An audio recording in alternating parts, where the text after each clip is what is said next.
The Back Room is the debut album by Editors, and it was released on the 25th of July 2005. The Birmingham-based band were originally called Pilot, and they recorded a one-track tape containing the song Bullets and sent it to many different record companies across the UK. Many different labels wanted to sign them, but they settled on the Newcastle-based Kitchenware Records in the end. Upon signing for them, they changed their name to Editors. The Backroom peaked at number 2 in the UK, 23 in Ireland, 30 in the Netherlands, 107 in France, and 53 in Belgium. To date, it has sold well over 1 million copies.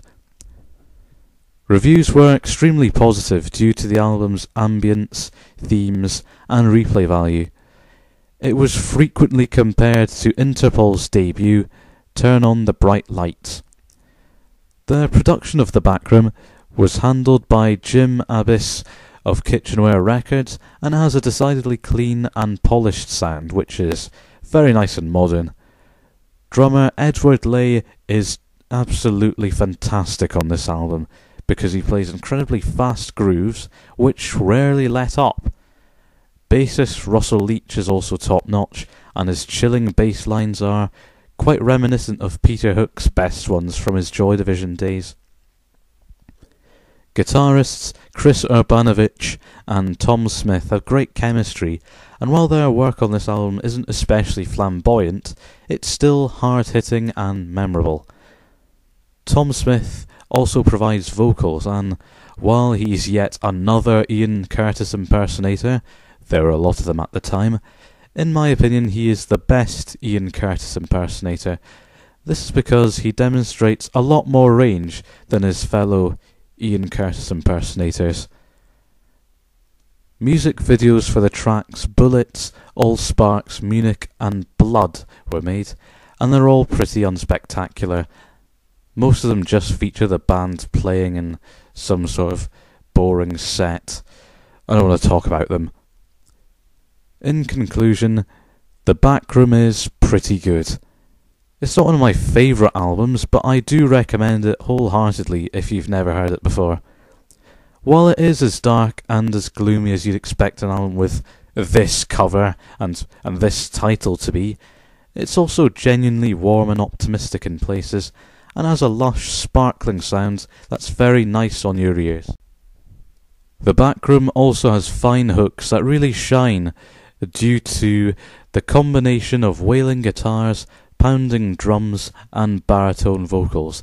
It's a very lovely combination indeed.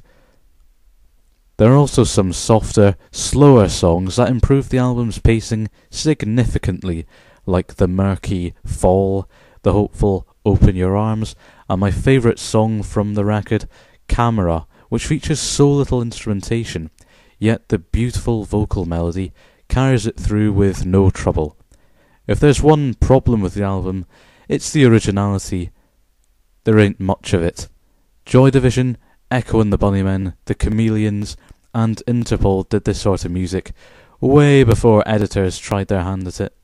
So if you don't like those bands, you probably won't fall head over heels in love with this one. At least they don't steal anyone's compositions though, so no worries there. There's another thing I have to say about this album, but it's not really a negative thing, despite what you might think. There are about 3 songs not called Munich that sound really similar to Munich.